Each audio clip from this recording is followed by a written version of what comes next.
रेल्वेनं विना तिकीट आणि अनधिकृत प्रवास करणाऱ्यांविरोधात पुकारलेल्या मोहिमेमध्ये भुसावळ विभागानं एप्रिल 2026 मध्ये ऐतिहासिक कामगिरी केली आहे.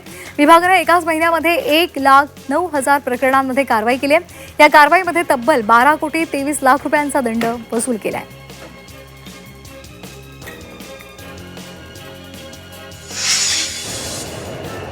वाढत्या उष्णतेचा फटका भाजीपाल्याला बसलाय. नाशिक बाजार समितीमध्ये आवक कमी झाल्यामुळे भाज्यांचे दर मात्र वाढलेले आहेत.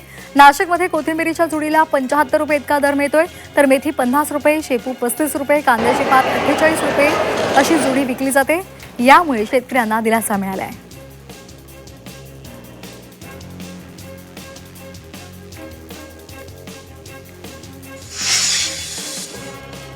आता पाहूया छत्रपती संभाजीनगरमधल्या महत्त्वाच्या बातम्या. छत्रपती संभाजीनगरमधील घृष्णेश्वर वेरूळ विकास आराखडा प्रकल्पाचे काम सुरू आहे. मंदिराचा 13 एकर परिसर अतिक्रमण मुक्त करण्यात आलाय.